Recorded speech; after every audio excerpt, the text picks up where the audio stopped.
Además de las que mencionamos recientemente, tenemos como otra de las especies de innovación a la innovación subjetiva, que tiene lugar cuando cambia alguno de los sujetos de las obligaciones, ya sea el acreedor, que va a ser innovación activa, el deudor, que va a ser pasiva, o cuando cambian ambos sujetos, que ahí se suele denominar como innovación subjetiva mixta. Dentro de la innovación subjetiva, vamos a tener a la innovación por cambio de deudor a una de las más importantes.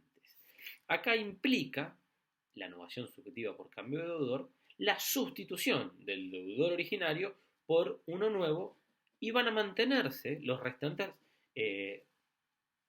elementos de las obligaciones. Ese es el objeto, la causa, el vínculo. Lo único que va a modificar va a ser quiénes son los sujetos y en este caso el único sustituido, por así decirlo, va a ser el deudor. Obviamente, como requisito sustancial de la innovación por cambio de deudor, se requiere el consentimiento del acreedor. Y acá estamos hablando de consentimiento del acreedor. Tiene que prestarlo expresamente por una cuestión lógica, porque uno puede tener intereses en quien sea el que va a cumplir, más allá de que por una cuestión comercial o transaccional nos interesa que la obligación se cumpla, pero puede haber ciertos intereses en ella y tiene que estar anoticiado y de prestar su conformidad de ello. La innovación subjetiva por cambio de deudor tiene dos variantes fundamentalmente. Una es aquella que se suele denominar como delegación, que en este caso va a ser la delegación pasiva, que acá se trata de un acto jurídico plurilateral mediante el cual el deudor originario se coloca en su lugar a un nuevo deudor para que realice la prestación pactada conforme a lo que habían establecido con el acreedor originario. Esto es, vamos a tener al deudor primigenio, al nuevo deudor y a un acreedor que se suele denominar como delegatario. Para que la delegación sea novatoria o también denominada como perfecta, se requiere expresamente que el acreedor acepte al nuevo deudor y libere la deuda del deudor primigenio, porque en caso de no liberar al deudor, va a tener dos deudores, va a pasar a ser una llamada delegación imperfecta. Por ende, se requiere este requisito.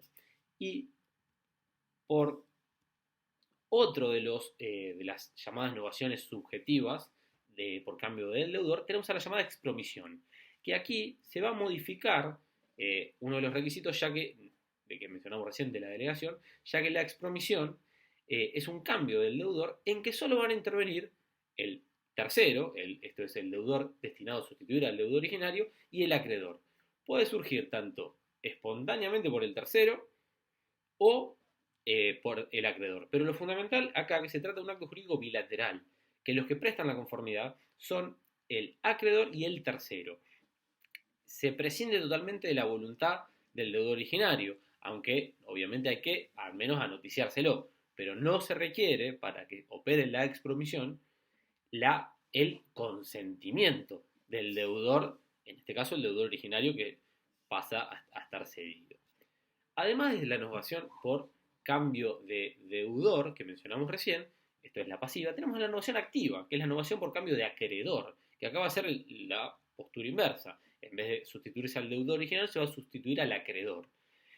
Acá también se requiere el consentimiento de quién? Del deudor, por una cuestión lógica. Va a ser quien tiene el interés, o mejor dicho, a quien se le va a prestar esa obligación.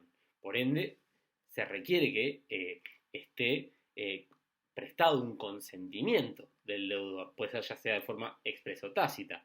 En caso de que no esté, que haya habido un mero anoticiamiento del deudor, va a transformarse la innovación por cambio de deudor en cesión de créditos.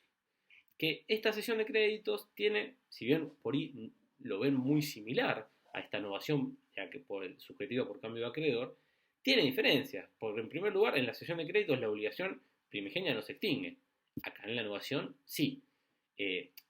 La cesión de créditos es un acto formal cuando la innovación no lo es. Y acá lo más importante es que en la cesión de créditos basta con la notificación al deudor, cuando en la novación, de acuerdo al 937 del Código Civil y Comercial, se requiere expresamente el consentimiento del deudor. Continuando con los efectos de la novación, ya acá dentro de cualquier especie de novación, tenemos a los efectos, que en primer lugar, ¿cuál es? Es extinguir la obligación principal con todos sus accesorios. Y es importante tener en cuenta las disposiciones del Código Civil y Comercial en cuanto a los accesorios, en cuanto sobre todo a las garantías, ya que faculta a que por medio de una reserva expresa hecha por el acreedor, si también fueran garantías personales, estén prestadas por quienes otorgaron esas garantías, se van a mantener en la nueva obligación.